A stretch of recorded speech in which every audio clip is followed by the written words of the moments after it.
9h, 11h, Europe 1 Culture Média. Philippe Vandel.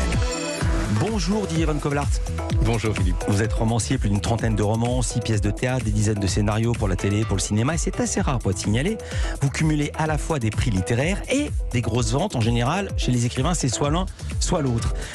S'il fallait ne citer qu'un seul ouvrage, choisir un aller simple, qui vous a valu le Goncourt en 94, à l'âge de 34 ans seulement, qui est devenu un film avec Villeray. Plus récemment, 2 romans, Jules et le retour de Jules, si je suis bien informé. C'est en cours d'adaptation au cinéma, vous nous le direz en fin d'heure. D'abord, votre actu, c'est ce nouveau roman, Une vraie mère ou presque, c'est chez Albin Michel comme d'habitude. Ça démarre très fort. Ma mère, qui passait rarement inaperçue, est décédée d'un coup de bière aux obsèques de son cancérologue. Donc, votre mère est morte, enfin la mère du narrateur, et s'embraye aussitôt. En 3 mois, ma mère a perdu 11 points. Elle n'a jamais conduit aussi mal que depuis qu'elle est morte. Il faut expliquer pourquoi. Parce qu'il utilise sa voiture et il n'a pas encore fait le changement de carte grise, changement de nom. Et excès de vitesse, flash de radar, et la contravention arrive au nom de la mère. Alors il paye la contravention, mais c'est elle qui a perdu 2 points.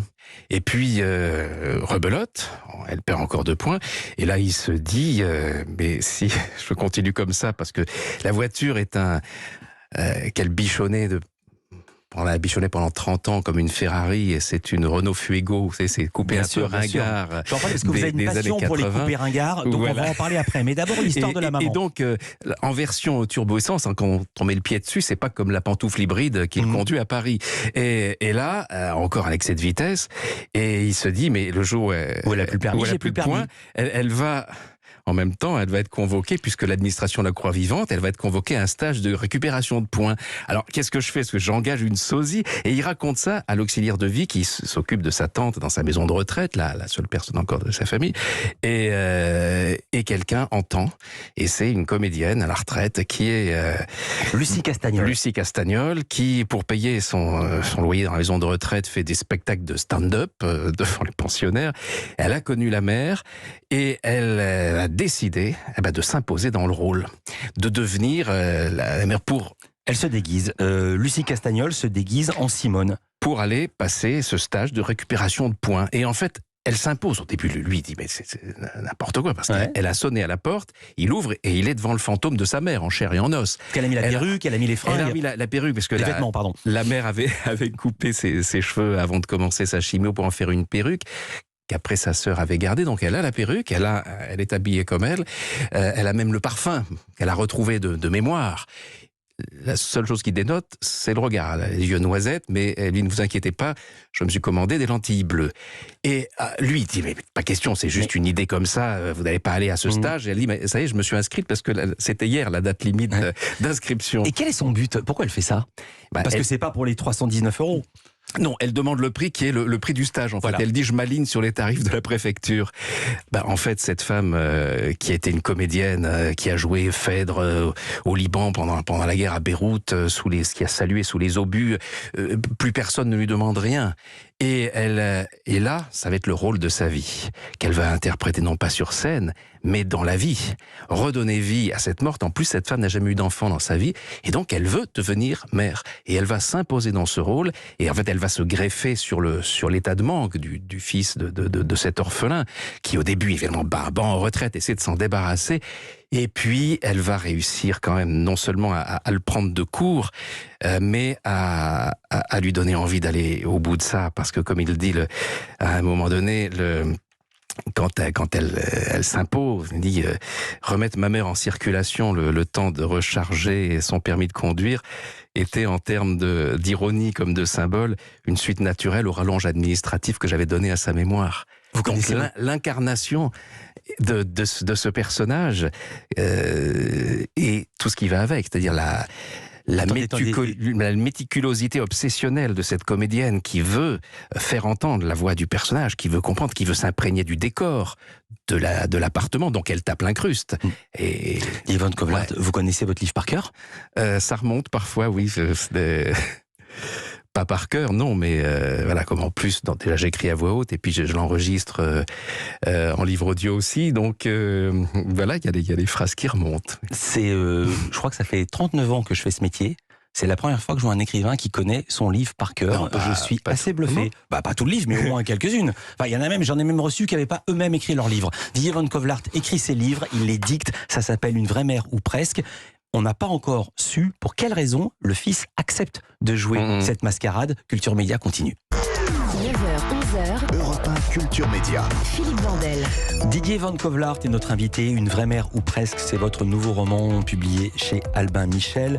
Il y a un marché, il y a votre maman est morte, la maman du narrateur est morte. Elle a le permis de conduire utilisé par le narrateur, dont il se rend compte qu'il va bientôt arriver à son terme de points. Il y a un stage de conduite qui se propose pour récupérer les points. Et il y a une dame qui se propose, un peu une ancienne comédienne, Lucie Castagnol, d'aller récupérer les points. On a compris pourquoi elle a fait cette proposition. Pourquoi le narrateur accepte-t-il ce marché? Qu'est-ce qu'il recherche? Ça va au-delà des points. D'abord, il est pris de court. Il a cette femme qui parle avec la voix de sa mère, qui ressemble à sa mère, qui a tellement travaillé le rôle. Par imitation, par intuition psychologique, et en plus elle lui dit mais de toute façon les risques c'est pour moi. Quand il dit mais usurpation d'identité, c'est grave, vous allez à un truc de stage de récupération de points. Elle dit mais non, l'administration la croit vivante, puisqu'elle a perdu ses points. Le courrier, je ressemble à sa carte d'identité, donc il n'y a pas marqué sur la carte d'identité que vous êtes mort. Donc il dit, où est le problème? Et si jamais je me fais gauler, je dirais que j'ai voulu rendre service à mon amie Simone qui est en... Vous m'avez pas répondu. Pourquoi le narrateur accepte et pourquoi Van Kovlart écrit sur sa maman? Parce qu'en fait, c'est ça qui m'intéresse. D'abord, le narrateur, elle lui représente qu'il n'y a aucun risque pour lui. C'est un enjeu si fort. Et lui, qui est un orphelin évidemment en souffrance, qui est complètement sous le choc de cette apparition et du mal que se donne cette femme, qui très vite se rend indispensable. Parce qu'il y a une fuite d'eau, tout à coup, elle s'occupe de tout. Lui, il doit aller au Festival du Livre de Nice pendant ce temps, il est venu pour ça, il est coincé entre tout. Donc, il est pris de court. Et puis, quand il lui dit non au départ, et sa réaction est telle déception qu'il se dit, mais en fait, au nom de quoi? Pourquoi casser cette énergie? Pourquoi renvoyer cette femme qui remet ma mère en vie? Même si c'est pour un enjeu dérisoire, mais ça va aller beaucoup plus loin, évidemment, que le stage de récupération de points. Sa mère lui réclamait sans cesse. Toutes mes amies se demandent pourquoi tu n'écris pas sur moi. Et je me suis dit, en lisant ça, que c'était du vécu. Bien vu, oui. Je pense que c'est la seule phrase sortie comme ça de la bouche de ma vraie mère et que j'ai remis dans le livre. D'ailleurs, elle est prononcée c'était un peu comme un ton de reproche par rapport à ses amis qui ne comprenaient pas pourquoi. N'empêche que elle me réclamait une histoire. Elle me disait, un jour, tu me mettras dans un livre, j'espère. Donc oui, je lui devais ça, mais je lui devais un cadre romanesque, quelque chose qui rende justice à toute sa dimension, parfois un petit peu cachée derrière des non-dits, derrière l'ombre de mon père. Parce que vous avez beaucoup écrit sur votre père. En 2007, ce roman, Le Père adopté, qui était un portrait très touchant de votre papa, 2 ans après sa mort, qui était un personnage, si on voulait, flamboyant, handicapé, excentrique. Vous vouliez équilibrer avec votre maman? Oh non, je voulais pas, parce qu'il n'y a pas de cahier des charges, il y a juste des émotions qui remontent et qui demandent à prendre forme. Mais là, je savais que c'était une forme romanesque qu'il fallait. J'avais envie de faire rire ma mère tout en écrivant. Et cette écriture a été étonnamment joyeuse parce que je lui redonnais vie, mais sous les traits d'une comédienne. Et ça me permettait d'aller très loin dans l'émotion parce qu'il y avait cette distance, si vous voulez. Et puis je pense que l'humour est le plus court et le meilleur chemin pour aller au plus profond des émotions. Vous dites cela d'un ton très grave, vous écrivez ceci: je n'arrivais pas à faire revivre ma mère de façon satisfaisante, à m'inscrire dans son sillage, à maintenir mon cap et ma vitesse de croisière. Insensiblement, je dérivais vers mon père. Chaque immersion me ramenait vers celui sur qui j'avais déjà tout écrit. Alors vous parlez de votre père en parlant de votre mère, d'une manière assez amusante, et là on voit tellement que c'est vous, à travers le patronyme du père. Il n'avait qu'un seul défaut à mes yeux, je vous lis, son nom d'origine belge qui empoisonnait ma vie scolaire. J'avais beau préciser 20 fois par jour que cela se prononçait Peixwart et non pas Pic-Vert. Les petits niçois pur jus me persécutaient à coups de noms d'oiseaux et d'histoires de frites, les frites belges. Là encore, monsieur Van Kovlart, c'est du vécu. Alors, vous avez été persécuté.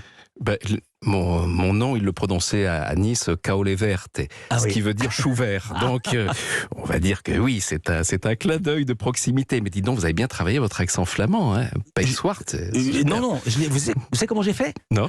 Vous l'avez écrit en phonétique dans le livre et je l'ai lu tel que vous l'avez écrit. Voilà comment c'est passé. Oui, voilà ce que c'est que de lire vraiment les livres. Un mot, votre maman roule en Renault Fuego Turbo Essence, une voiture qui ressemblait un peu à rien en même temps qu'elle ressemblait à une voiture de sport. 135 chevaux, je ne savais pas qu'il y avait ça freine pas très bien. En version Turbo Essence, ouais. Pourquoi j'en parle? Parce que dans votre précédent roman, L'inconnu du 17 mars, c'était une Jaguar Mark X. Dans celui d'avant, La personne de confiance, il y avait une vieille fleurie de Renault. Pourquoi cette passion pour les vieilles voitures bancales? Ah, bah ça c'est depuis Parce que c'est romanesque. C'est depuis l'enfance. Parce que c'est plus marrant à raconter quand on écrit un roman. Ce qui m'intéresse dans les décors, et c'est aussi un décor, une voiture, ce sont des pièges à mémoire, des pièges à émotion. Et là, cette voiture qu'il a gardée, il l'a gardée en l'état. Il y a encore le chapeau de paille de la mère à l'arrière, il y a ses cigarettes dans la boîte à gants, et il y a même le dernier mégot de sa vie dans le cendrier qu'il n'a pas vidé. Il a un peu, bon ça c'est moins empire, il a un peu un profil de conservateur de musée. J'ai compris, et ça marchait pas pareil avec une hybride. Non, et en plus il fallait une voiture à histoire, une voiture dans laquelle elle avait un rapport passionnel. On continue à parler de son roman avec Guy Van Kovlart. C'est Nicolas Caro qui arrive, Culture Média continue.